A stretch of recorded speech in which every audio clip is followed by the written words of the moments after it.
In today's class, we will be discussing about this concept, intergroup conflict.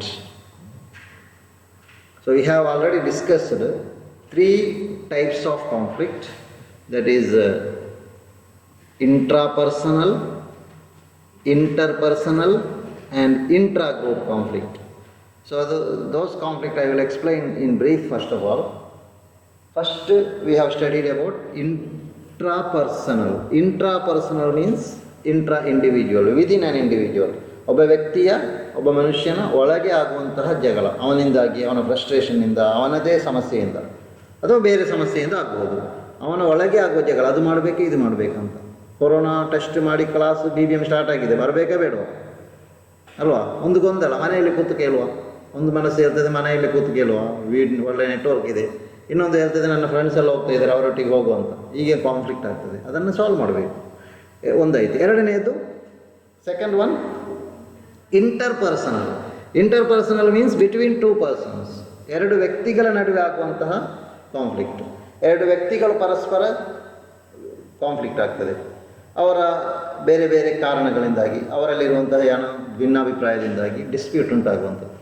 Third one intra group.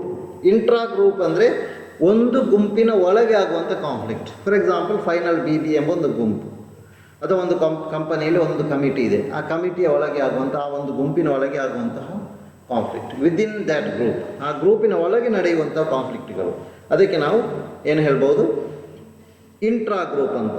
But inter group, this is today's topic. Inter group conflict. Okay, ಒಂದು minute.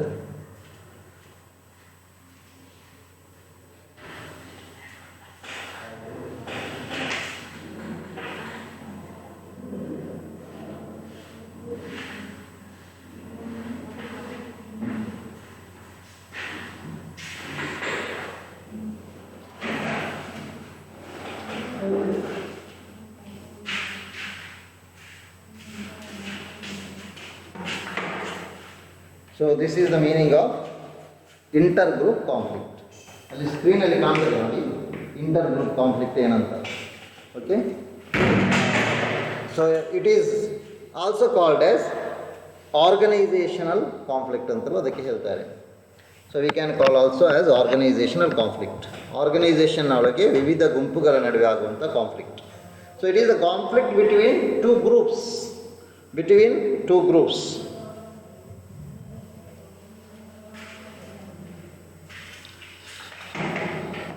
ಎರಡು ಗುಂಪುಗಳು, for example ಒಂದು ಕಂಪನಿಯಲ್ಲಿರುವಂಥ ಎರಡು department ನಡುವೆ ಏನಾಗ್ಬೋದು, ಜಗಳ ಆಗ್ಬೋದು. So ಅದಕ್ಕೆ ನಾವು ಏನಂದ್ರೆ ಇಂಟರ್ ಗ್ರೂಪ್ ಕಾನ್ಫ್ಲಿಕ್ಟ್ ಅಂತ ಹೇಳ್ತೇವೆ. ಕ್ಲಿಯರ್ ಆಯ್ತಲ್ಲ? So it is the conflict between groups, departments or sections in an organisation. ಒಂದು ಆರ್ಗನೈಸೇಷನಲ್ಲಿ ಎರಡು ಡಿಪಾರ್ಟ್ಮೆಂಟ್ ನಡುವೆ, ಎರಡು ಗುಂಪುಗಳ ನಡುವೆ, ಎರಡು ವಿಭಾಗಗಳ ನಡುವೆ ಆಗುವಂಥ conflict, that is called as inter group conflict.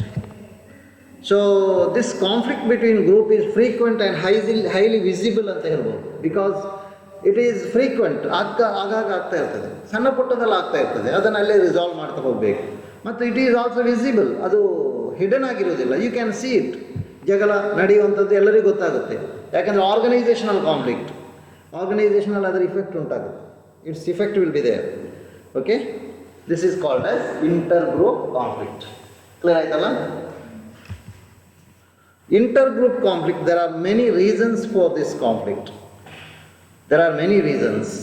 ಏನು, ಯಾವ ಕಾರಣದಿಂದ ಈ ಕಾನ್ಫ್ಲಿಕ್ಟ್ ಉಂಟಾಗ್ಬೋದು? Many reasons are there. Let us discuss these reasons one by one. First one is task interdependence. ಒಂದು ಕೆಲಸಕ್ಕೆ ಪರಸ್ಪರ ಅವಲಂಬಿಸಿರುವಂತಹ ಅಗತ್ಯ ಬರುತ್ತೆ.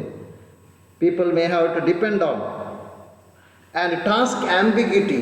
Sometimes the task itself is not clear, there is ambiguity, clarity is not there. What is the task he should do? Then goal incompatibility. The goal of two groups may not be incompatible. ಅದು ಪರಸ್ಪರ ಹೊಂದಾಣಿಕೆ ಆಗುವುದಿಲ್ಲ, incompatible ಆಗಿರಬಹುದು. Fourth one is competition for limited resources. So there is limited resources in the organization, in the company, but there is a competition for those resources. ಆ ರಿಸೋರ್ಸಿಗೆ ನಮ್ಮಲ್ಲಿ ಒಂದು competition ಉಂಟಾಗುತ್ತೆ. That is fourth one. Then competitive reward system. ಕಂಪನಿಯಲ್ಲಿರುವಂಥ reward system ಇದೆ, ಅದರ ಸ್ಪರ್ಧಾತ್ಮಕವಾಗಿರುವಂಥ ಎರಡು ಗುಂಪಿನ ನಡುವೆ ಇರುವಂಥ ಕಾಂಪಿಟೇಟಿವ್ ರಿವಾರ್ಡ್ ಸಿಸ್ಟಮ್. ಒಂದು ಗುಂಪಲ್ಲಿ ಹೆಚ್ಚು ರಿವಾರ್ಡ್ ಸಿಗುತ್ತೆ, ಇನ್ನೊಂದು ಗುಂಪಲ್ಲಿ ಕಡಿಮೆ ರಿವಾರ್ಡ್ ಸಿಗುತ್ತೆ. So it is possible. So in that case also the competitive reward system may also lead to the inter-group conflict. Finally, the sixth one is line and staff. Line and staff. Andre there is two types of staff in the organization, officers in the organization. Line staff and office staff anta ide. So ಇವರ ನಡುವೆ ಜಗಳ ಆಗುತ್ತೆ. Some of the staff members, some of the officers, executives are line staff, and some of the executives are line officer ಆಗಿದ್ದರೆ, ಕೆಲವರು staff officers ಆಗಿರ್ತಾರೆ. Staff officer is advisory only, ಅವರಿಗೆ advice ಮಾಡಲಿಕ್ಕೆ ಮಾತ್ರ ಇರುವಂಥದ್ದು. ಲೈನ್ ಆಫೀಸರ್ಸ್ ಅಂದರೆ ಹಾಗೆಲ್ಲ, ಅವರು they are doing the work actually. ಈಗ ಟೆಕ್ನಿಷಿಯನ್ಸ್, ಟೆಕ್ನಿಕಲ್ ಪ್ರೊಡಕ್ಷನ್ ಮ್ಯಾನೇಜರ್ ಇರ್ಬೋದು, ಅಂತಹ ಮ್ಯಾನೇಜರ್ಸ್. ಅದೇ ರೀತಿಯಲ್ಲಿ ಪರ್ಸನಲ್ ಮ್ಯಾನೇಜರ್, ಇಂತಹ ಮ್ಯಾನೇಜರ್ಸ್ ಎಲ್ಲ ಅಡ್ವೈಸರಿ ಆಗಿರ್ತಾರೆ. ಸೊ ಅವರ ನಡುವೆ ಕಾನ್ಫ್ಲಿಕ್ಟ್ ಬರ್ತದೆ. We will discuss all these 6 points in detail. First one is, first reason for inter-group conflict is task interdependence. Task interdependence. What is this task interdependence? Task interdependence refers to the extent to which two departments depend on each other for assistance, information, compliance, or other coordinative acts in the performance of their respective task. ಅಂದರೆ ಎರಡು ಡಿಪಾರ್ಟ್ಮೆಂಟ್ಗಳು, two departments ಏನಾಗಿದೆ, depend ಆಗಿದೆ, ಅವಲಂಬಿಸಿದೆ, ಪರಸ್ಪರ ಅವಲಂಬಿಸಿದೆ. Two departments R depending on each other. ಯಾವುದಕ್ಕೆ ಬೇಕಾಗಿ, ಯಾವುದೇ ಸಹಾಯಕ್ಕೆ ಬೇಕಾಗಿ, ಯಾವುದೇ ಮಾಹಿತಿಗೆ ಬೇಕಾಗಿ, ಅಥವಾ ಏನಾದರೂ ಒಂದು ವಿಷಯದಲ್ಲಿ ಆ ಕೆಲಸವನ್ನು ಮಾಡಿ ಮುಗಿಸಲಿಕ್ಕೆ ಬೇಕಾಗಿ, ಅಥವಾ ಬೇರೆ ಒಂದು ಕೋಆರ್ಡಿನೇಟಿವ್ ಆಗಿ ಪರಸ್ಪರ ಸಹಕಾರದಿಂದ ಏನಾದರೂ ಕೆಲಸ ಮಾಡಬೇಕಾದ್ರೆ, ಪರ್ಫಾರ್ಮೆನ್ಸ್ ಮಾಡಬೇಕಾದ್ರೆ, ಅವರವರ ಕೆಲಸಗಳನ್ನು ಮಾಡಿ ಮುಗಿಸಬೇಕಾದ್ರೆ, for that they require independence. ಒಂದು ಡಿಪಾರ್ಟ್ಮೆಂಟ್ ಸ್ವಯಂ ಕೆಲಸ ಮಾಡಲಿಕ್ಕೆ ಆಗ್ತಾ ಇಲ್ಲ, they have to depend on another department. ಅವರು ಹೇಗಿದ್ದರೂ ಇನ್ನೊಂದು ಡಿಪಾರ್ಟ್ಮೆಂಟನ್ನು ಡಿಪೆಂಡ್ ಆಗಲೇಬೇಕಾಗುತ್ತೆ. So that is called as task interdependence. So ಈ ಟಾಸ್ಕ್ ಇಂಟರ್ಡಿಪೆಂಡೆನ್ಸಲ್ಲಿ it may be pooled task interdependence, it may be sequential task interdependence, or it may be reciprocal task interdependence. ಈ ರೀತಿ ಮೂರು ರೀತಿಯಲ್ಲಿ ಟಾಸ್ಕ್ ಇಂಟರ್ಡಿಪೆಂಡೆನ್ಸ್ ಇರ್ಬೋದು. ಈಗ ಫೈನಲ್ BBA ಮಕ್ಕಳು second BBAಯನ್ನು depend ಆಗಿದ್ದಾರೆ. ಎಕ್ಸಾಂಪಲ್ ಹೇಳೋದಾದರೆ, ಫಾರ್ ಎಕ್ಸಾಂಪಲ್, ಸುಮ್ಮನೆ ಒಂದು ಎಕ್ಸಾಂಪಲ್ ಹೇಳೋದಷ್ಟೇ. ಅಂದರೆ ಆ ಎರಡು ಗುಂಪುಗಳು ಪರಸ್ಪರ ಟಾಸ್ಕ್, ಅವರ ಕೆಲಸ ಮಾಡಬೇಕಾದ್ರೆ ಇವರು ಬೇಕು, ಇವರ ಕೆಲಸ ಮಾಡಬೇಕಾದ್ರೆ ಅವರು ಬೇಕು ಅಂತ. ಒಂದು ಕಂಪನಿಯಲ್ಲಿ ಹೇಳೋದಾದರೆ, production department and purchase department, ಎರಡು ಡಿಪಾರ್ಟ್ಮೆಂಟ್ ಇದೆ ಅಂತ ಇಟ್ಕೊಳ್ಳಿ. Production department will depend on purchase department. Purchase department purchase ಮಾಡಿ ಕೊಡಬೇಕಲ್ವಾ, ಪ್ರೊಡಕ್ಷನ್ ಮಾಡಬೇಕಾದ್ರೆ ರಾ ಮೆಟೀರಿಯಲನ್ನು, ಅವರು ಪರಸ್ಪರ ಡಿಪೆಂಡೆಂಟ್ ಆಗಿರ್ತಾರೆ. ಸೊ ಇದರಲ್ಲಿ 3 ಟೈಪ್ ಇದೆ ಅಂತ ಹೇಳಿದೆ. ಯಾವುದೆಲ್ಲ? Pooled, sequential, reciprocal interdependence. Let us discuss them one by one. Pooled interdependence ಏನಂತ ನೋಡುವ ಫಸ್ಟಿಗೆ. ಪೂಲ್ಡ್ ಇಂಟರ್ಡಿಪೆಂಡೆನ್ಸ್ ಅಂದರೆ, pooled interdependence, it exists when two teams function with relative interdependence, but their combined output contribute to the overall performance. ಅಂದರೆ ಎರಡು ಗುಂಪು ಇದೆ, ಆ ಎರಡು ಗುಂಪು ಏನಾಗಿದೆ ಅಂದರೆ ಪರಸ್ಪರ ಅವರು ರಿಲೇಟಿವ್ಲಿ ಹೇಳುವುದಾದರೆ ದೇ ಆರ್ ಇಂಡಿಪೆಂಡೆಂಟ್, ಅವರು ಸ್ವತಂತ್ರರಾಗಿದ್ದಾರೆ, ಅವರಿಗೆ ಇಂಡಿಪೆಂಡೆನ್ಸ್ ಇದೆ, ಸ್ವತಂತ್ರರಾಗಿದ್ದಾರೆ. ಈಗ ಫೈನಲ್ BBA ಮತ್ತು ಸೆಕೆಂಡ್ BBA ಇಂಡಿಪೆಂಡೆಂಟ್ ಅಲ್ವಾ, ಸಬ್ಜೆಕ್ಟ್ ಏನು ಡಿಪೆಂಡ್ ಆಗಿರೋದಿಲ್ಲ.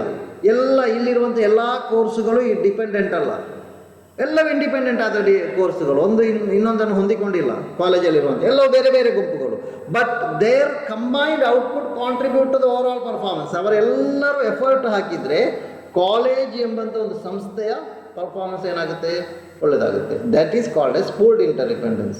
ಅಲ್ಲಿ ಒಂದು ಪೂಲಿಂಗ್, ಒಂದು ಸಂಗ್ರಹ ಆಗ್ತದೆ. ಈಗ ಎಲ್ಲ ಕ್ಲಾಸ್ನವರು ಏನಾಗಿದ್ದಾರೆ, ಪರಸ್ಪರ ಡಿಪೆಂಡೆಂಟ್ ಅಲ್ಲ, ಎಲ್ಲರೂ ಇಂಡಿಪೆಂಡೆಂಟ್. ಬಟ್ ಎಲ್ಲ ಕ್ಲಾಸಿನ ರಿಸಲ್ಟ್ ಒಳ್ಳೆಯದಾಗಿ ಬಂದರೆ ಕಾಲೇಜಿನ ರಿಸಲ್ಟ್ ಏನಾಗ್ತದೆ, ಒಳ್ಳೆಯದಾಗ್ತದೆ. ಇದನ್ನು ಯಾವುದಾದ್ರೂ ಒಂದು ಡಿಪಾರ್ಟ್ಮೆಂಟ್ನ ರಿಸಲ್ಟ್ ಕಡಿಮೆ ಆದರೆ ಕಾಲೇಜಿನ ಟೋಟಲ್ ರಿಸಲ್ಟ್ನ ಮೇಲೆ, ಟೋಟಲ್ ಪರ್ಫಾರ್ಮೆನ್ಸ್ ಅಥವಾ ಕಾಲೇಜಲ್ಲಿ ಹೇಳೋದಾದ್ರೆ ರಿಸಲ್ಟ್ನ ಮೇಲೆ ಅದರ ಪ್ರಭಾವ ಬೀರುತ್ತೆ. It's result will be they, result will come down ಅಲ್ವಾ. ಕಾಲೇಜಿನ ಹೆಸರು ಅಥವಾ ಕಾಲೇಜಿಗೆ ಬರುವಂಥ ರಿಸಲ್ಟ್ ಕಡಿಮೆ ಆಗಿಬಿಡುತ್ತೆ.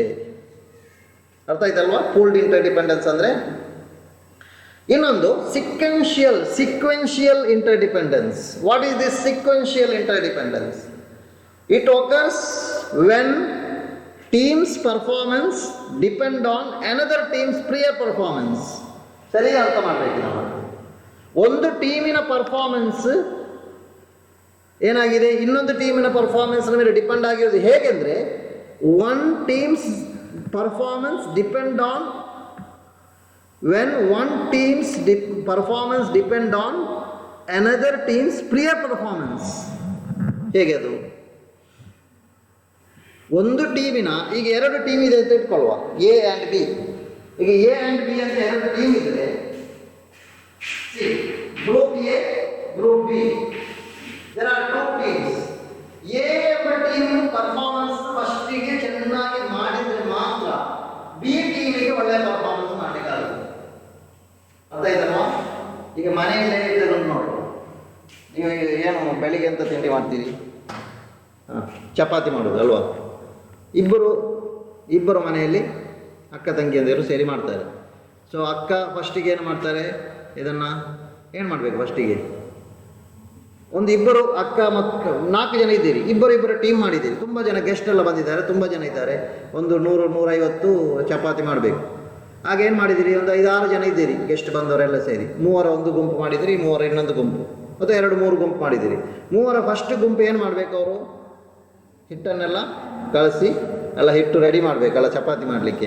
ಅವರಲ್ಲಿ ಪರ್ಫಾರ್ಮೆನ್ಸ್ ಸರಿಯಾಗದಿದ್ದರೆ, ಅವರು ಹಿಟ್ಟು ಕಳಿಸಿದೇನಾದರೂ ಹಾಳಾಗಿ ಬಿಟ್ಟರೆ, ಸರಿ ಆಗಲಿಲ್ಲ, ಅದು ಮಿಕ್ಸ್ ಮಾಡಿದರೆ ಸರಿ ಆಗಲಿಲ್ಲ, ಅದಾಗಲಿಲ್ಲ, ಅಥವಾ ಏನೋ ಸಮಸ್ಯೆ ಆಗಿದೆ, ಸೆಕೆಂಡ್ ಗ್ರೂಪ್ ಬಿ ಗ್ರೂಪ್ ಏನಾಗ್ತದೆ, ಅದನ್ನು ಎಲ್ಲ ಇದು ಮಾಡಿ ಚಪಾತಿ ಏನು ಮಾಡ್ತೇವೆ, ರೋಲಿಂಗ್ ಎಲ್ಲ ಮಾಡಿ ಅದನ್ನು ಚೆನ್ನಾಗಿ ಚಪಾತಿಯ ಸೈಜಿಗೆಲ್ಲ ತರಬೇಕು ಅಲ್ವಾ.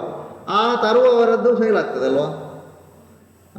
ಇನ್ನು ಫಸ್ಟ್ ಪಾರ್ಟ್ನವರು ಸರಿ ಮಾಡಿದ್ದಾರೆ, ಸೆಕೆಂಡ್ನವರು ಅದನ್ನು ರೋಲಿಂಗ್ ಮಾಡುವಾಗ, ಚಪಾತಿ ಸೈಜ್ ಮಾಡುವಾಗೆಲ್ಲ ಸರಿ ಆಗಲಿಲ್ಲ. ಆಗ 3ನೇವ ಅಲ್ಲಿ ಇದಕ್ಕೆ ಹಾಕಿ, ಅದಕ್ಕೆ ಕಾವಲಿಗೆ ಹಾಕಿ ಅದನ್ನು ಏನು ಮಾಡೋದು, ಬೇಯಿಸುವಂಥದ್ದಿದೆಲ್ಲ, ಅದನ್ನು ಇದು ಸರಿಯಾಗಿ ತಿನ್ನುವ ಹಾಗೆ ಅವರು ಮಾಡಿ ಕೊಡಬೇಕು ನಮಗೆ ಅಲ್ವಾ. ಅದನ್ನು ಫೈನಲ್ ಆಗಿ ಒಂದು ಚಪಾತಿ ಬೆಂದು ನಿಮಗೆ ಸಿಗಬೇಕು. ಅವರ ಪರ್ಫಾರ್ಮೆನ್ಸ್ ಮೇಲೆ ಎಫೆಕ್ಟ್ ಆಗ್ತದೆ. 1ನೇ ಗ್ರೂಪಿನವ ಮಾಡುವ ಹಿಟ್ಟು ಸರಿಯಾಗದಿದ್ದರೆ ಸೆಕೆಂಡ್ ಗ್ರೂಪಿನ ಮೇಲೆ ಎಫೆಕ್ಟ್ ಆಯಿತು, 3 ಗ್ರೂಪಿನ ಮೇಲೆ ಚಪಾತಿ ಹಾಳಾಯಿತು. ಇನ್ನು ಫಸ್ಟ್ನವ ಸರಿ ಮಾಡಿದ್ದಾನೆ, ಸೆಕೆಂಡ್ನವ ಸರಿ ಮಾಡಲಿಲ್ಲ ಅಂದರೆ ಥರ್ಡಿನವನದ್ದು ಹಾಳಾಗ್ತದೆ. ಅಂದರೆ it is called as sequential. ಒಂದಕ್ಕೆ ಒಂದು ಸಂಬಂಧ ಇದೆ. ಅರ್ಥ ಆಯ್ತಲ್ಲ? ಅದಕ್ಕಿಂತ ಬೆಸ್ಟ್ ಎಕ್ಸಾಂಪಲ್ ಬೇಕಾಗಿಲ್ಲ, ಅದೇ ಸಾಕು, good example. Next one, reciprocal interdependence. ಇದೇನು? Teams exchange output and hence are mutually interdependent in accomplishing their task. ಅಂದರೆ ಟೀಮ್ಸ್ ಎಕ್ಸ್ಚೇಂಜ್ ಔಟ್ಪುಟ್, ಒಂದು ಟೀಮ್ ಇನ್ನೊಂದು ಟೀಮಿನೊಟ್ಟಿಗೆ ತನ್ನ ಔಟ್ಪುಟ್ಟನ್ನು ಎಕ್ಸ್ಚೇಂಜ್ ಮಾಡುತ್ತೆ. And hence they are mutually interdependent in accomplishing their task. ಈಗ ಕೊಟ್ಟ ಎಕ್ಸಾಂಪಲ್ ಅದಕ್ಕೆ ಆಗ್ತದೆ. ಈಗ ಕೊಟ್ಟದ್ದು ರೆಸಿಪ್ರೋಕಲ್ ಆಗುತ್ತೆ, ಇನ್ನೊಂದು ರೀತಿಯಲ್ಲಿ ಇರೋದು ಸಿಕ್ವೆನ್ಷಿಯಲ್. ಹೌದು, ಏನಂದರೆ ಒಂದು ಟೀಮ್ ಮಾಡಿದ ಔಟ್ಪುಟ್ಟನ್ನು ಇನ್ನೊಂದು ಟೀಮಿಗೆ ಕಳಿಸಿ ಕೊಡ್ತದೆ. ಈಗ ಸಕ್ಕರೆ ಮಾಡಬೇಕಲ್ವ, ಶುಗರ್ ಫ್ಯಾಕ್ಟ್ರಿಯಲ್ಲಿ ಫಸ್ಟಿಗೆ, ಅಥವಾ ಮಿಲ್ಕ್ ಫ್ಯಾಕ್ಟ್ರಿಯಲ್ಲಿ, ಅಥವಾ ಬೇರೆ ಬೇರೆ ಫ್ಯಾಕ್ಟ್ರಿಗಳಲ್ಲಿ ಒಂದು 4-5 ಟೀಮ್ ಇರ್ಬೋದು, ಗುಂಪುಗಳು, ಡಿಪಾರ್ಟ್ಮೆಂಟ್ಗಳು, ಸೆಕ್ಷನ್ಸ್ಗಳಿರುತ್ತೆ. ಈ ಸೆಕ್ಷನಲ್ಲಿ 1ನೇ ಸೆಕ್ಷನ್ ಒಂದು ಕೆಲಸವನ್ನು ಮಾಡಿ, ಒಂದು ರಾ ಮೆಟೀರಿಯಲನ್ನು ಫಿನಿಶ್ಡ್ ಗೂಡ್ಸ್ ಮಾಡಿ ಇನ್ನೊಂದು ಟೀಮಿಗೆ ಕೊಡುತ್ತೆ. ಆ ಟೀಮ್ ಏನು ಮಾಡ್ತೇವೆ, ಅದನ್ನು ಫೈನಲ್ ಇನ್ನೂ ಪ್ರೊಸೆಸಿಂಗ್ ಮಾಡಿ 3ನೇ ಟೀಮಿಗೆ ಕೊಟ್ಟು 3ನೇ ಟೀಮಲ್ಲಿ ಫಿನಿಶ್ಡ್ ಗೂಡ್ಸ್ ಆಗಿ ಬರುತ್ತೆ. ಹಾಗಾಗಿ ಒಂದು ಟೀಮ್ ಮಾಡಿದ ಔಟ್ಪುಟ್ಟನ್ನು ಇನ್ನೊಂದು ಟೀಮಿಗೆ ಕೊಡ್ತದೆ. ಅರ್ಥ ಇದಲ್ವಾ? ಈಗ ಸಿಕ್ವೆನ್ಷಿಯಲಲ್ಲಿ ಕೆಲವೊಮ್ಮೆ ರೆಸಿಪ್ರೋಕಲ್ ಇರ್ಬೋದು, ಸಿಕ್ವೆನ್ಷಿಯಲಲ್ಲಿ ರೆಸಿಪ್ರೋಕಲ್ ಇರ್ಬೋದು. ಈಗ ಕೆಲವೊಮ್ಮೆ ಸಿಕ್ವೆನ್ಷಿಯಲಲ್ಲಿ ಒಂದು ಟೀಮಿನ ಪರ್ಫಾರ್ಮೆನ್ಸ್ ಇನ್ನೊಂದು ಟೀಮಿನ ಪರ್ಫಾರ್ಮೆನ್ಸ್ ಮೇಲೆ ಪ್ರಭಾವ ಬೀರ್ತದೆ. ಒಂದು ಟೀಮ್ ಒಳ್ಳೆಯ ಪರ್ಫಾರ್ಮೆನ್ಸ್ ಮಾಡಿದ್ರೇ ಸೆಕೆಂಡ್ ಟೀಮಿನ ಪರ್ಫಾರ್ಮೆನ್ಸ್ ಒಳ್ಳೆಯದಾಗ್ತದೆ. ಆದರೆ ಇಲ್ಲಿ ಹಾಗೆಲ್ಲ ಒಂದು ಟೀಮಿನ ಔಟ್ಪುಟ್ಟನ್ನು ಇನ್ನೊಂದು ಟೀಮಿಗೆ ಕೊಡಬೇಕು, ಎಕ್ಸ್ಚೇಂಜ್ ಮಾಡಬೇಕು. ಅರ್ಥ ಇದೆಲ್ಲ, ಎಕ್ಸ್ಚೇಂಜ್ ಮಾಡಿದ್ದು ಆ ರೀತಿ ಅದು ಮುಂದುವರಿತಾ ಹೋಗ್ತದೆ. ಅರ್ಥ ಇದೆಲ್ಲ, ಅದೇ ಎಕ್ಸಾಂಪಲ್ ಇಲ್ಲಿಯೂ ಸೂಟ್ ಆಗ್ತದೆ. ಹಾಂ, ಅರ್ಥ ಇದಲ್ವಾ? ಎಸ್. ನೆಕ್ಸ್ಟ್, ಈ ಮೂರು ವಿಷಯಗಳ ಬಗ್ಗೆ ಇನ್ನೂ ಹೇಳೋದಾದರೆ, in all 3 types of interdependence conflict arises from difference in performance expectation. ಈ ಮೂರು ಟೈಪಿನ ಇಂಟರ್ಡಿಪೆಂಡೆನ್ಸಲ್ಲೂ ಯಾವ ರೀತಿ ಕಾನ್ಫ್ಲಿಕ್ಟ್ ಬರುತ್ತೆ, ಜಗಳ, ಇಲ್ಲಿರುವಂಥದ್ದು ಡಿಸ್ಪ್ಯೂಟ್, ಕಾನ್ಫ್ಲಿಕ್ಟ್ ಅಲ್ವಾ, ಕಾನ್ಫ್ಲಿಕ್ಟ್ ಯಾವ ರೀತಿ ಬರಲಿಕ್ಕೆ ಸಾಧ್ಯತೆ ಅಂದರೆ difference in the performance expectation. ಒಂದು ಗುಂಪಿನ ಪರ್ಫಾರ್ಮೆನ್ಸ್ ಎಕ್ಸ್ಪೆಕ್ಟೇಷನ್, ಒಂದು ಗುಂಪು ಹೇಳ್ತದೆ ಇಷ್ಟು ನಿರೀಕ್ಷೆ ಇದೆ ನಮ್ಮದು ಪರ್ಫಾರ್ಮೆನ್ಸ್, ಇನ್ನೊಂದು ಗುಂಪಿನ ನಿರೀಕ್ಷೆ ಬೇರೆ. ಈ ನಿರೀಕ್ಷೆಗಳು ಪರಸ್ಪರ ಏನಾಗ್ತದೆ, ಡಿಸ್ಪ್ಯೂಟಲ್ಲಿ ಬರ್ತದೆ, ಕಾನ್ಫ್ಲಿಕ್ಟ್ ಆಗುತ್ತೆ. ಅರ್ಥ ಆಯ್ತಲ್ಲ? Conflict as a result of task interdependence will be worst. ಅಂದರೆ ಕೆಲವು ಸಂದರ್ಭದಲ್ಲಿ ಈ ಟಾಸ್ಕ್ ಇಂಟರ್ಡಿಪೆಂಡೆನ್ಸಿಂದ ಉಂಟಾಗುವಂಥ ಕಾನ್ಫ್ಲಿಕ್ಟ್ ಇದೆಯಲ್ಲ, ಅದು ತುಂಬ ಕೆಟ್ಟದಾಗಿ ಹೋಗ್ತದೆ, ತುಂಬ ವರ್ಸ್ಟ್ ಆಗಿ ಬಿಡುತ್ತೆ. ಅದು ಯಾವಾಗ? 3 ಸಂದರ್ಭಗಳಿದೆ. 3 ಸಂದರ್ಭಗಳಲ್ಲಿ ಈ ಕಾನ್ಫ್ಲಿಕ್ಟಿನ, ಈ ಟಾಸ್ಕ್ ಇಂಟರ್ಡಿಪೆಂಡೆನ್ಸಿಂದ ಆಗುವಂಥ ಕಾನ್ಫ್ಲಿಕ್ಟ್ ತುಂಬ ವರ್ಸ್ಟ್ ಆಗಿ ಹೋಗುವಂಥ ಸಾಧ್ಯತೆ ಇದೆ. ಯಾವುದೆಲ್ಲ ನೋಡುವ. The first one is the more activities of one group effect the performance of the other group. ಒಂದು ಗ್ರೂಪಿನ ಹೆಚ್ಚು ಆಕ್ಟಿವಿಟಿ ಇನ್ನೊಂದು ಗ್ರೂಪಿನ ಆಕ್ಟಿವಿಟಿಯ ಮೇಲೆ ಪ್ರಭಾವ ಬೀರುತ್ತದೆ. ಒಂದು ಗ್ರೂಪ್ ಹೆಚ್ಚು ಕೆಲಸ ಮಾಡಿಬಿಟ್ರೆ, ಲೆಕ್ಕಕ್ಕಿಂತ ಹೆಚ್ಚು ಮಾಡಿಬಿಟ್ರೆ, ಇನ್ನೊಂದು ಗ್ರೂಪಿನ ಪರ್ಫಾರ್ಮೆನ್ಸ್ ಮೇಲೆ ಕೆಲವೊಮ್ಮೆ ಕೆಟ್ಟದಾಗಿ ಪರಿಣಾಮ ಬೀರ್ಬೋದು, ಒಳ್ಳೆಯದು ಬೀರ್ಬೋದು. ಕೆಲವು ಸಂದರ್ಭದಲ್ಲಿ ಕೆಟ್ಟದಾಗಿ ಬೀರಿದೆ, ಪರಿಣಾಮ ಬೀರಿಬಿಟ್ರೆ ಏನಾಗ್ತದೆ, ಅಲ್ಲಿ ಕಾನ್ಫ್ಲಿಕ್ಟ್ ಸ್ಟಾರ್ಟ್ ಆಗ್ತದೆ. ಅರ್ಥ ಆಯ್ತಲ್ಲ? ಈಗ ಟೈಮಿಂಗ್ ಇರ್ಬೋದು, ಕೆಲವೊಮ್ಮೆ ಒಂದು ಗುಂಪು 10 ಗಂಟೆಗೆ ಮುಗಿಸಬೇಕು, ಇನ್ನೊಂದು ಗುಂಪು 10 ಗಂಟೆ ನಂತರ ಪ್ರಾರಂಭಿಸಬೇಕು. ಆಗ ಒಂದು ಗುಂಪಿನವರು 10 ಗಂಟೆ ಆದರೂ ಮುಗಿಸೋದಿಲ್ಲ, ಅವರು ಇನ್ನೂ 15 ನಿಮಿಷ ಅಲ್ಲೇ ಇರ್ತಾರೆ. ಕೆಲವೊಮ್ಮೆ ಕ್ಲಾಸಿಗೆ ಬಂದರೆ ಹೋಗೋದೇ ಇರ್ತಾರಲ್ವ, ಕ್ಲಾಸ್ ಮುಗಿಯೋದೇ ಇಲ್ಲ. ಆ ರೀತಿಯಲ್ಲಿ ಆಗ ಇನ್ನೊಂದು ಗುಂಪಿಗೆ, ಈ ಗುಂಪಿಗೆ ಏನಾಗ್ತದೆ, ಕಾನ್ಫ್ಲಿಕ್ಟ್ ಸ್ಟಾರ್ಟ್ ಆಗ್ತದೆ. ಅರ್ಥ ಇದಲ್ಲ? Yes. The wider the range of activities in a group that are affected by another.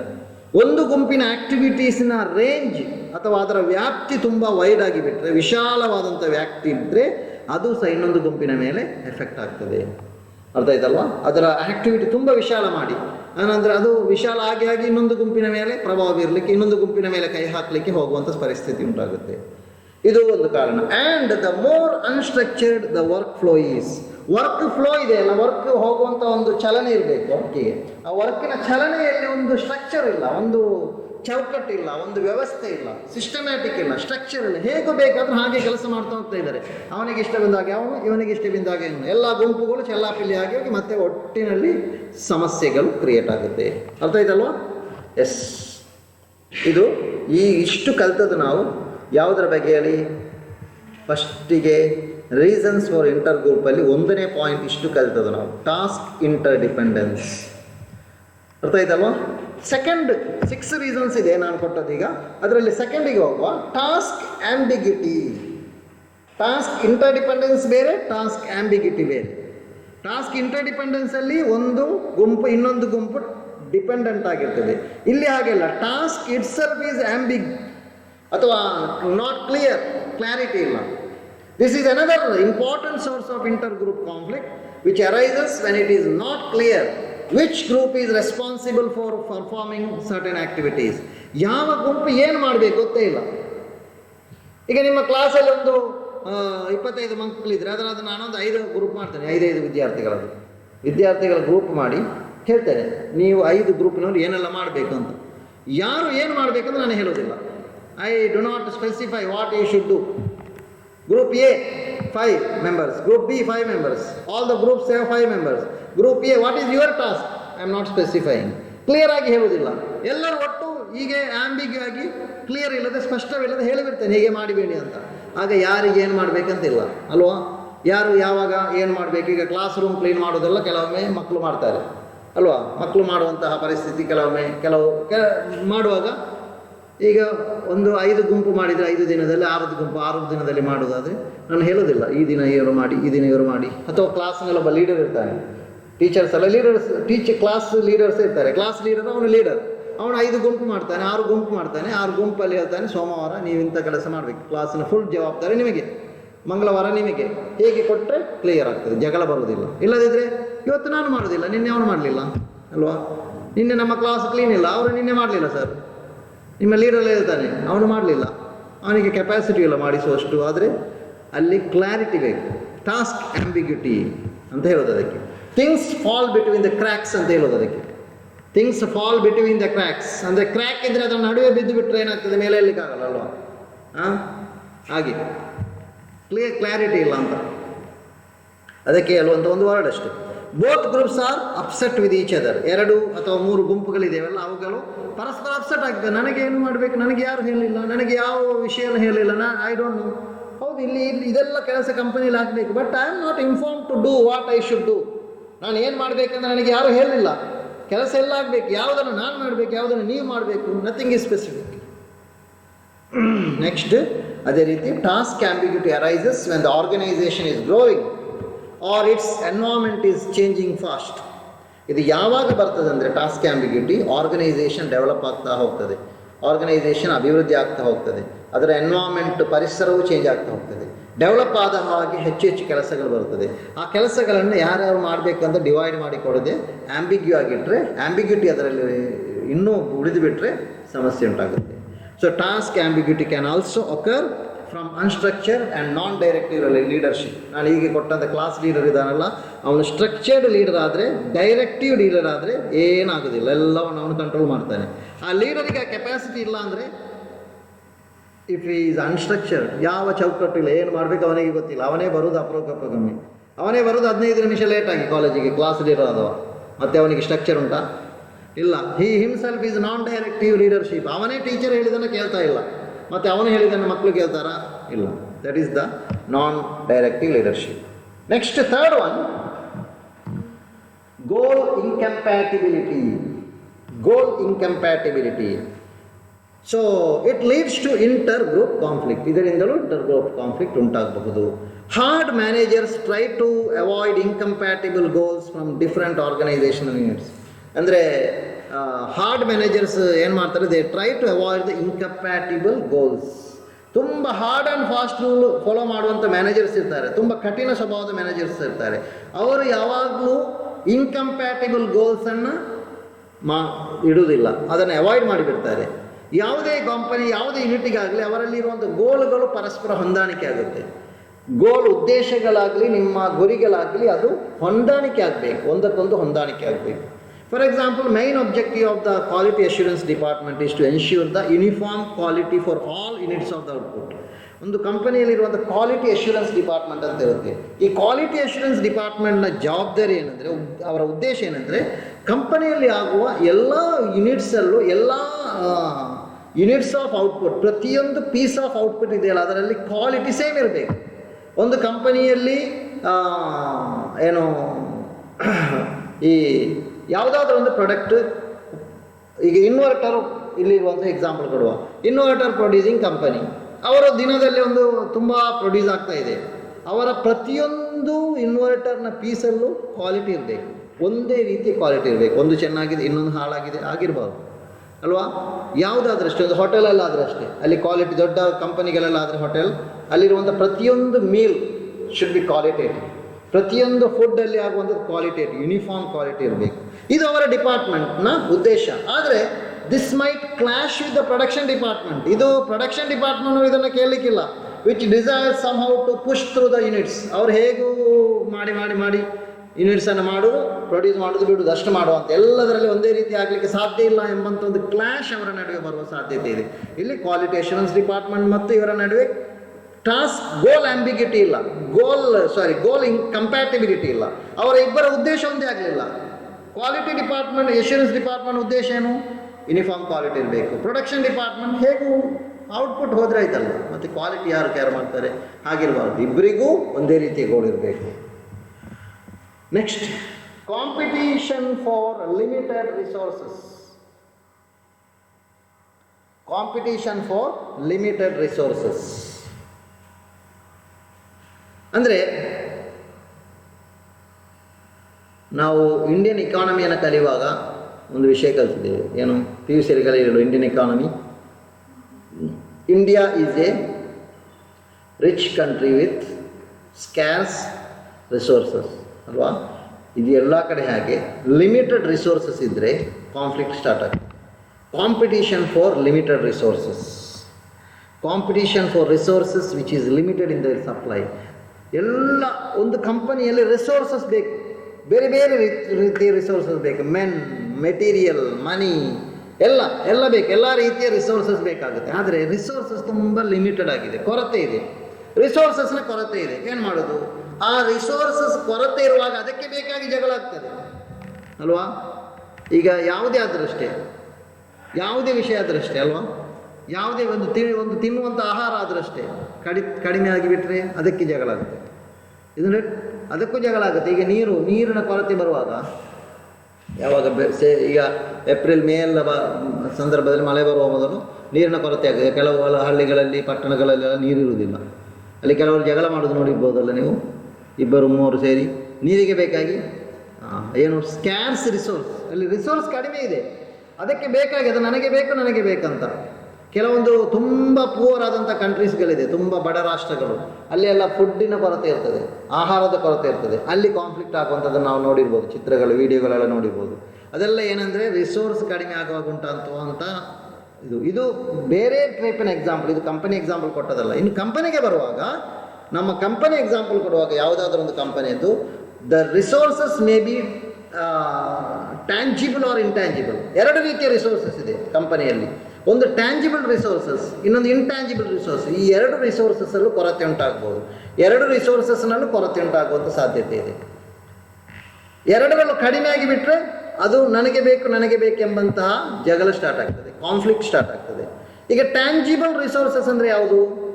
Tangible resources such as money, ಹಣ, ಇದು ಏನೋ ಫೈನಾನ್ಸ್ ಅಥವಾ ಹಣ, materials, raw materials or other assets and other physical facilities, ಬೇರೆ ಇರುವಂತಹ buildings, furnitures, other physical facilities, ಇದೆಲ್ಲವೂ ಟ್ಯಾಂಜಿಬಲ್. We can see it ಅಲ್ವಾ, ನಾವು ನೋಡುವಾಗೆಲ್ಲ ಕಾಣ್ತದೆ, ಫರ್ನಿಚರ್ ಕಾಣ್ತದೆ, ರಾ ಮೆಟೀರಿಯಲ್ ಕಾಣ್ತದೆ, ಎಲ್ಲವೂ ಕಾಣ್ತದೆ, ಮನಿ, ಹಣ ನಮಗೆ ಕಾಣ್ತದೆ. This is tangible. ಸೊ ಈ ಟ್ಯಾಂಜಿಬಲ್ ರಿಸೋರ್ಸಸನ್ನು ಪಡೀಲಿಕ್ಕೆ ಬೇಕಾಗಿ ಜಗಳ ಆಗ್ಬೋದು, ಹಣದ ಕೊರತೆ ಇರ್ಬೋದು. ಈಗ ಕೊರೋನಾದ ಟೈಮಲ್ಲಿ ಏನಾಗ್ತದೆ, ಹಣದ ಕೊರತೆ ಎಲ್ಲ ಕಂಪನಿಗಳು, ಸರ್ಕಾರಕ್ಕೂ, ಗೌರ್ಮೆಂಟಿಗೂ, ಮನೆಯಲ್ಲೂ, ಹೌಸ್ ಹೋಲ್ಡ್, ಫ್ಯಾಮಿಲಿ ಎಲ್ಲರಿಗೂ ಮನಿ ಪ್ರಾಬ್ಲಮ್ ಇದೆ.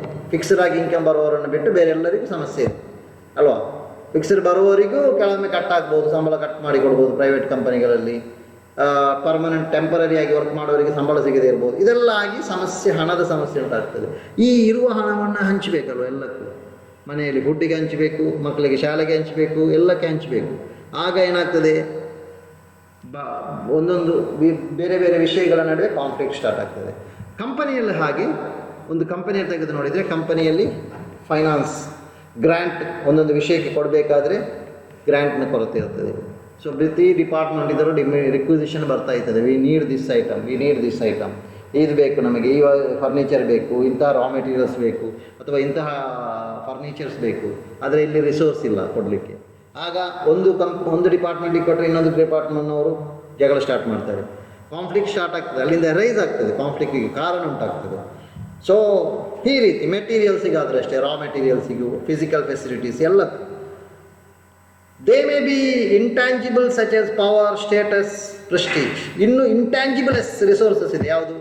ಅಧಿಕಾರ ಒಂದು ಸಂಪನ್ಮೂಲ ಅದು ಅಲ್ವಾ. ಒಬ್ಬ ವ್ಯಕ್ತಿಗೆ ಅಧಿಕಾರ ಇದ್ದರೆ ಅವನಿಗೆ ಏನೆಲ್ಲ ಸಾಧನೆ ಮಾಡಲಿಕ್ಕಾಗುತ್ತೆ. ಸ್ಟೇಟಸ್ ಸಿಂಬಲ್, ಸ್ಟೇಟಸ್, ಪ್ರೆಸ್ಟೀಜ್, ಅದು ಸಹ ಒಂದು ರಿಸೋರ್ಸ್, ಅದರಿಂದಾಗಿ ತುಂಬ ಸಾಧನೆ ಮಾಡಲಿಕ್ಕಾಗುತ್ತೆ.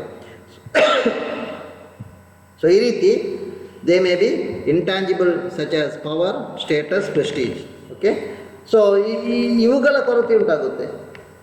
ಕೆಲವೊಮ್ಮೆ ಈ ರಾಜಕೀಯ ವಲಯದಲ್ಲಿ ಉಂಟಾಗುತ್ತೆ, ಪವರಿಗೆ ಬೇಕಾಗಿ ಜಗಳ ಅಲ್ವಾ. ಸಾಮಾನ್ಯವಾಗಿ ರಾಜಕೀಯ ಕ್ಷೇತ್ರಗಳಲ್ಲಿ ಅಧಿಕಾರದಲ್ಲಿ ಯಾವ ಪಾರ್ಟಿ ಇದ್ದರೂ ಸಹ ಅವರ ನಡುವೆ ಏನು ಮಾಡ್ತದೆ, ವಿವಿಧ ಕಾಸ್ಟ್ನವರು ಅಲ್ವಾ, ನಮ್ಮ ಜಾತಿಯವರಿಗೆ MLA ಸೀಟು ಕೊಡಬೇಕು, ನಮ್ಮ ಜಾತಿಯವರಿಗೆ ಯಾವುದಕ್ಕೆ ಕೊಡಬೇಕು, ಮಿನಿಸ್ಟ್ರ್ ಮಾಡಬೇಕು, ಸಂಪುಟ ವಿಸ್ತರಣೆ ಮಾಡುವಂಥ ಸಂದರ್ಭದಲ್ಲಿ ನಮ್ಮ ಕಾಸ್ಟ್ನವರಿಗೆ ಕೊಡಬೇಕು.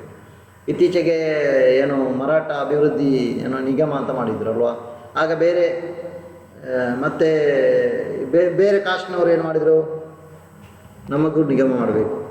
ಈ ರೀತಿಯೆಲ್ಲ ಕಾನ್ಫ್ಲಿಕ್ಟ್ಗಳು ಸಾಮಾನ್ಯವಾಗಿ ಉಂಟಾಗುತ್ತೆ. ಎಕ್ಸಾಂಪಲ್ ಕೇಳಿದಷ್ಟೇ, ಅದು ಸರಿ ತಪ್ಪು ಎಂಬುದನ್ನು ನಾನು ಹೇಳಿದಲ್ಲ. So each department will try to secure a larger share in the resources and this will result in conflict. ಅಂದರೆ ಪ್ರತಿಯೊಂದು ಡಿಪಾರ್ಟ್ಮೆಂಟಿಗೆ ಏನಂದರೆ ಈ ರಿಸೋರ್ಸ್ ನನಗೆ ಹೆಚ್ಚು ಸಿಗಬೇಕು, ನನಗೆ ಹೆಚ್ಚು ಮಕ್ಕಳಾಗಿ ಅಲ್ವಾ. ಮಕ್ಕಳಿಗೆ ನೀವು ಏನಾದರೂ ತಿಂಡಿ ತಗೊಂಡೋಗಿ ಕೊಟ್ಟರೆ ಏನು ಮಾಡ್ತಾರೆ, ಅವರಿಗೆ ಪ್ರತಿಯೊಬ್ಬರಿಗೂ ಜಾಸ್ತಿ ಬೇಕಲ್ವಾ. ಅದೇ ರೀತಿ ಅಂತ ಅದು ಮನುಷ್ಯನಲ್ಲಿರುವಂಥ ಒಂದು ನೇಚರ್. ಅದು ಮಕ್ಕಳಿಗೆ ರಿಸೋರ್ಸ್ ಅಂದರೆ ಅದುವೇ, ತಿನ್ನುವೊಂದು ಚಾಕ್ಲೇಟ್ ಅಥವಾ ಬೇರೆ ಏನಾದರೂ ಬಿಸ್ಕಿಟ್ಗಳು, ಅದೇ ಅವರ ರಿಸೋರ್ಸ್. ಆದರೆ ನಾವು ಬೆಳೆದು ಬಂದಾಗಿ ನಮ್ಮ ರಿಸೋರ್ಸಿನ ಕಾನ್ಸೆಪ್ಟ್ ಚೇಂಜ್ ಆಗ್ತಾ ಹೋಗ್ತದೆ. ದೊಡ್ಡದಾದಾಗಿ ನಮಗೆ ಮತ್ತೆ ಹಣ ಅಥವಾ ಅಂತಸ್ತು ಅಥವಾ ನಮ್ಮ ಸ್ಟೇಟಸ್, ಪವರ್, ಪ್ರೆಸ್ಟೀಜ್ ಇದು ನಮ್ಮ ರಿಸೋರ್ಸ್ ಆಗಿರ್ತದೆ. ಅದಕ್ಕೆ ಬೇಕಾಗಿ ನಾವು ನನಗೆ ಹೆಚ್ಚು ಸಿಗಬೇಕು, ನನಗೆ ಹೆಚ್ಚಿಸಬೇಕು ಅಂತೇಳಿ ಎಲ್ಲರೂ ಜಗಳ ಮಾಡಲಿಕ್ಕೆ ಸ್ಟಾರ್ಟ್ ಮಾಡ್ತಾರೆ. ಅಲ್ಲಿ ಜಸ್ಟಿಸ್ ಕೊಡದಿದ್ದರೆ ಕಾನ್ಫ್ಲಿಕ್ಟ್ ಸ್ಟಾರ್ಟ್ ಆಗ್ತದೆ. ಪ್ರತಿಯೊಬ್ಬರಿಗೆ ನನಗೆ ಹೆಚ್ಚು ಸಿಗಬೇಕೆಂಬಂಥ ಒಂದು ಮೆಂಟಲ್ ಸೆಟಪ್ಪಿಂದಾಗಿ ಕಾನ್ಫ್ಲಿಕ್ಟ್ ಸ್ಟಾರ್ಟ್ ಆಗೋ ಸಾಧ್ಯತೆ ಇದೆ. Next one is competitive reward system ಅಂತ ಹೇಳ್ತೇವೆ. Competitive reward system. What is this competitive reward system?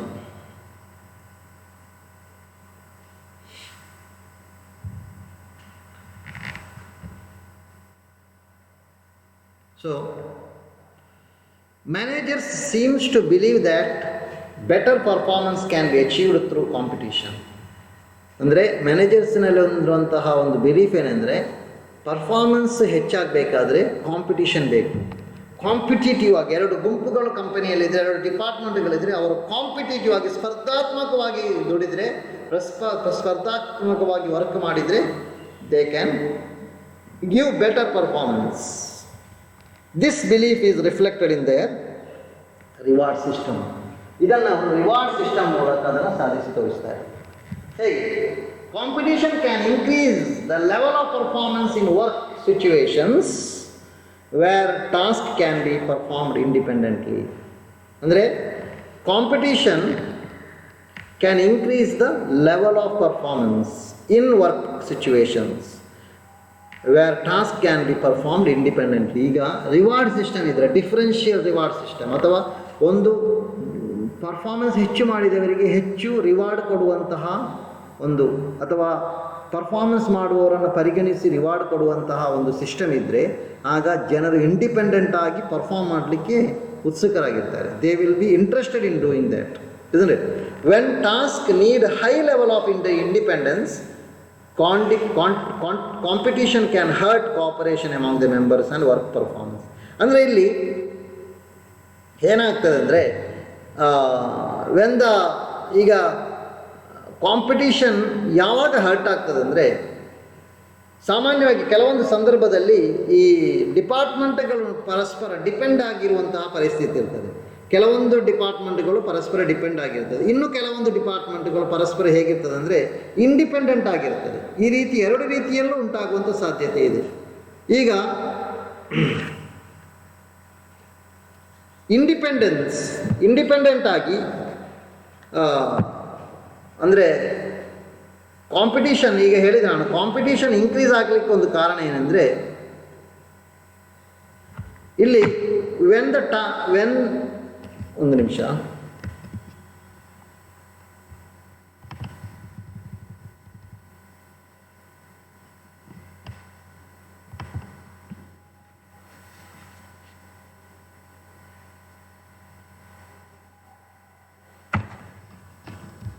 when task needs high level of interdependence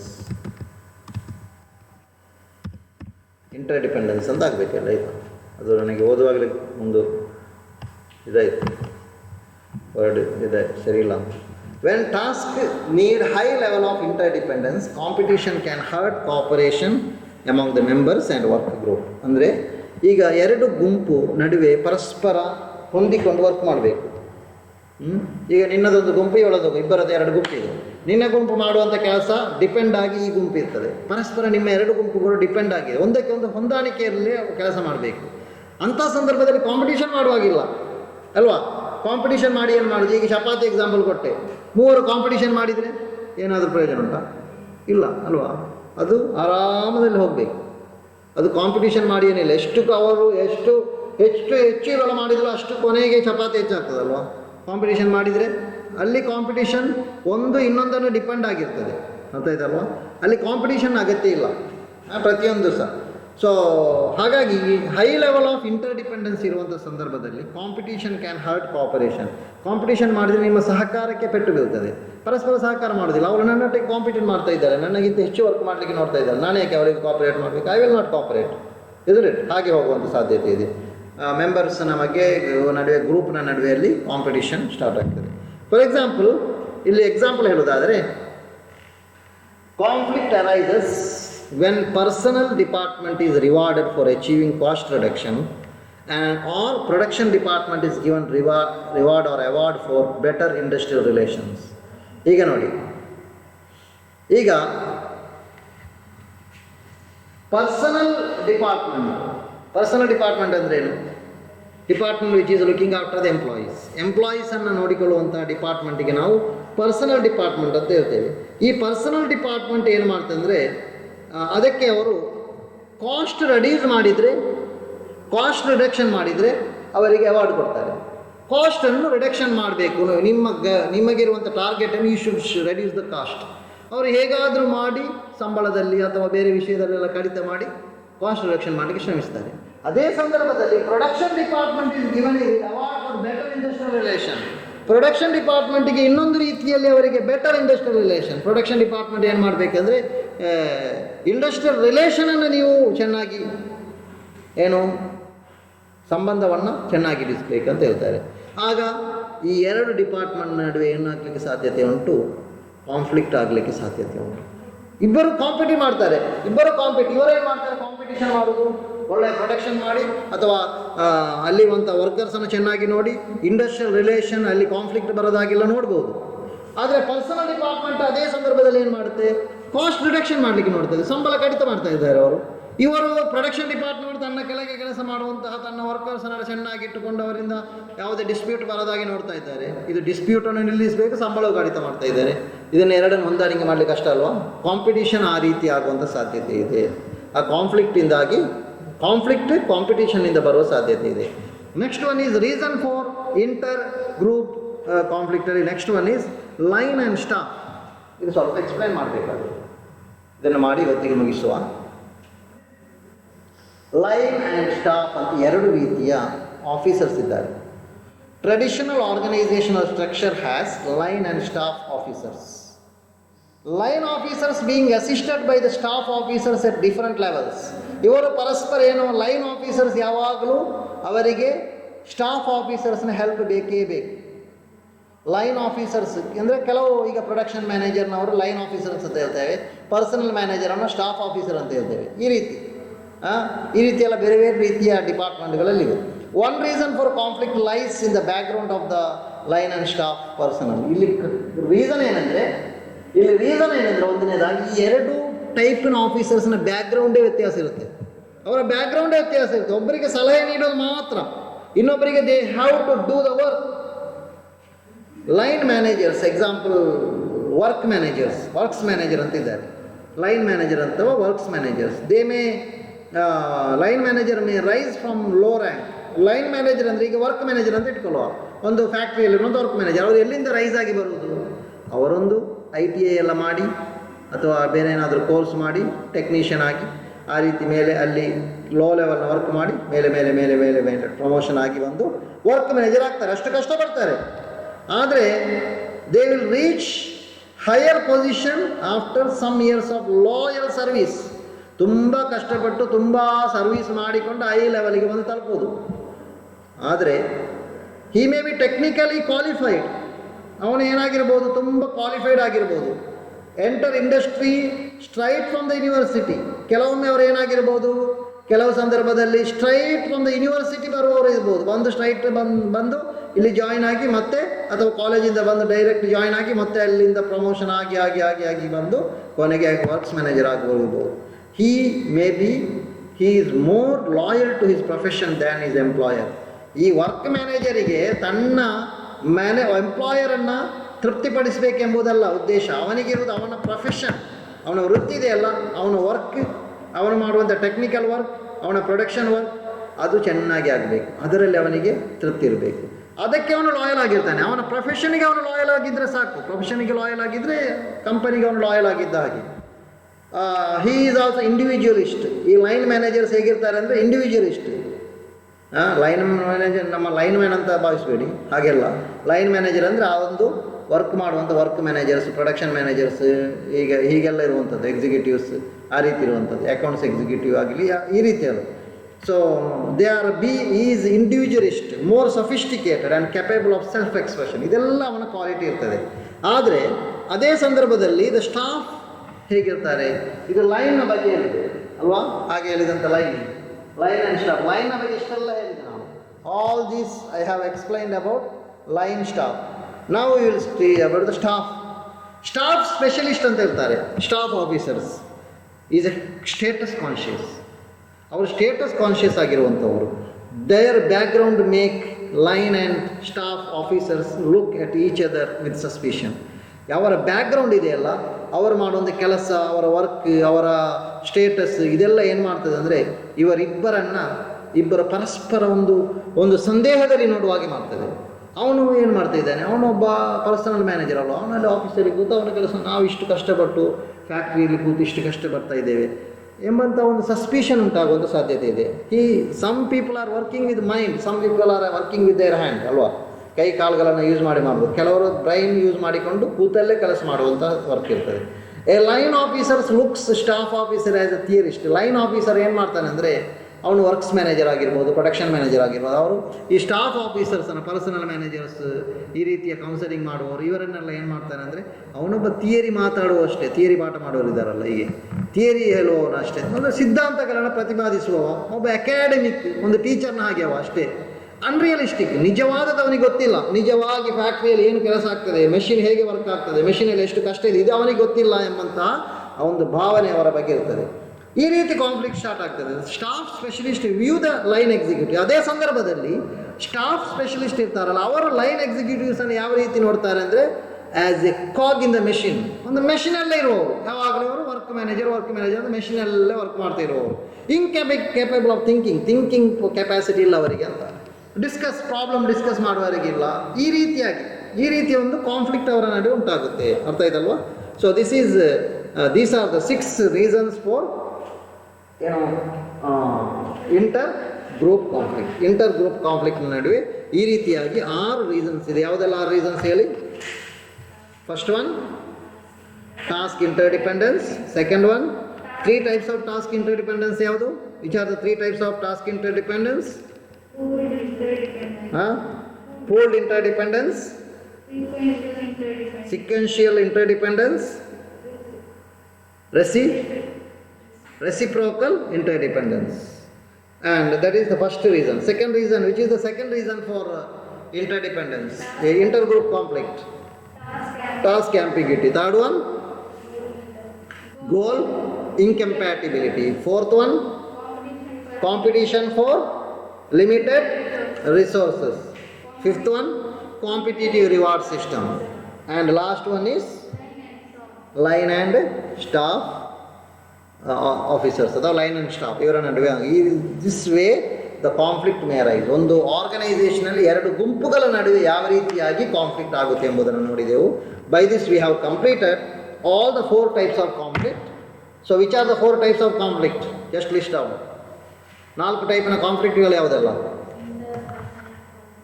interpersonal conflict, intrapersonal conflict, first one intrapersonal conflict, INTRA. Next one interpersonal conflict.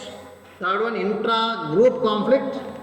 Fourth one ಈಗ ಕಲಿತದ್ದು inter group conflict. Okay, so these are the different types of the conflict. We have a few more things to discuss in this chapter. Some of the technical terms we have to understand, like transactional analysis, Johari window, ಮತ್ತೆ life positions, and stroking. So those things we will discuss in the next class. Okay, so next Monday we will discuss. Okay, thank you.